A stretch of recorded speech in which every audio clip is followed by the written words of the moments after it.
Our top story this hour is a major mistake at CNN. The cable news network has been forced to retract what was considered a potentially bombshell story connecting President Donald Trump to Russia, saying it did not meet the company's editorial standards. RT correspondent Anya Parampil tells us why the story fell flat and how CNN is responding. The most trusted name in news is on the defensive as of Friday night, when what was sold as an explosive report linking President Trump to Russian investment bankers was replaced with this editor's note. On June 22, 2017, CNN.com published a story connecting Anthony Scaramucci with investigations into the Russian Direct Investment Fund. That story did not meet CNN's editorial standards and has been retracted. Links to the story have been disabled. CNN apologizes to Mr. Scaramucci. The story was concerning this man, Anthony Scaramucci, an American financier who served as an advisor to the Trump presidential campaign and sat on the Trump transition team.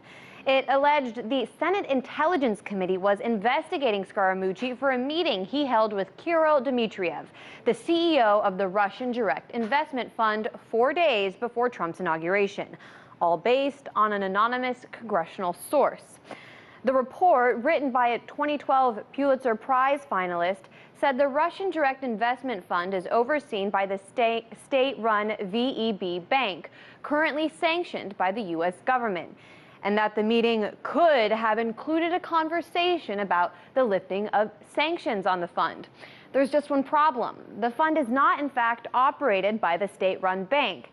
As a spokesperson for the RDIF told Sputnik, the Russian Direct Investment Fund, RDIF, became an independent sovereign fund in 2016.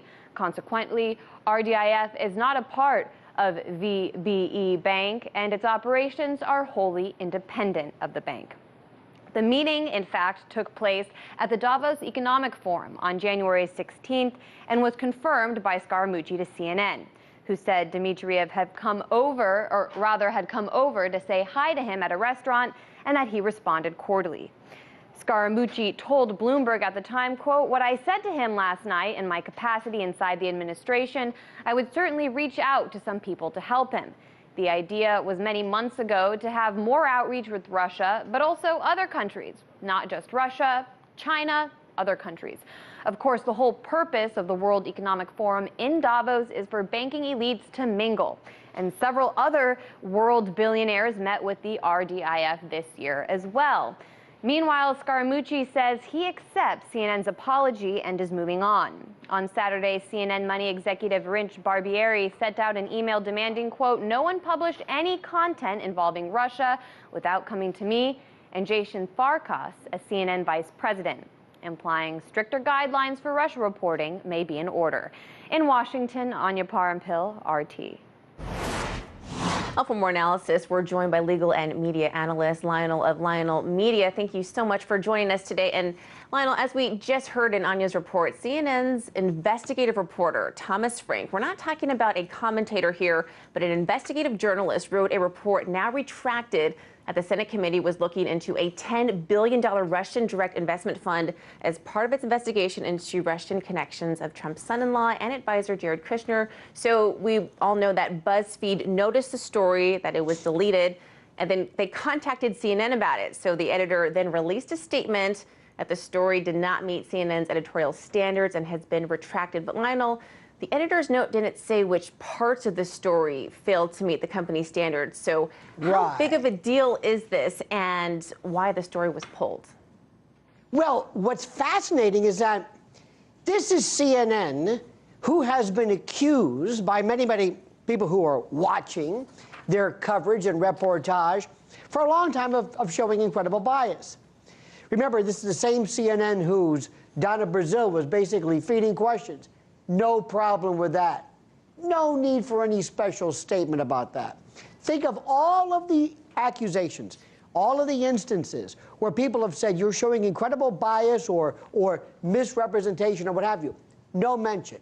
But all of a sudden, the tenor, the specifics of this, the certitude, the absolute glaring clarity.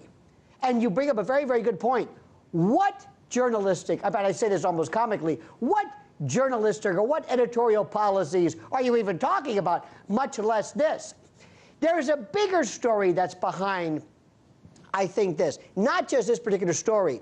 The death of the Russian story itself. DNC higher-ups, operatives, strategy folks have said, we have exhausted this. There's nothing there anymore. I think there's people no are there. certainly tired of hearing about it. Every time you turn on CNN, that's all they talk about. But quickly, we're running out of time. Let's talk about these new restrictions for CNN. So an internal email circulated on Saturday advising employees to let all future articles essentially just go through 2 people, and this also includes social media. So does this hurt CNN's credibility, and do you expect to see any changes in their coverage? Well, to those individuals who already know about CNN, including, I think, me and anybody with 2 neurons, this just confirms their slapdash way of doing news. How they're going to spin this is that, see, you see what we do, how we handle this, when we're informed that we might have been less than accurate, this is the type of arduous standards. So they're going to spin it accordingly. They're going to need to do something. But think about this. When you see this amount of attention, it calls a glaring attention to something that you and I think, have already known the whole time. Interesting. Most fascinating. We are out of time, unfortunately, but always great insight. Thank you so much, Lionel of Lionel Media. Indeed. Thank you. Thank you.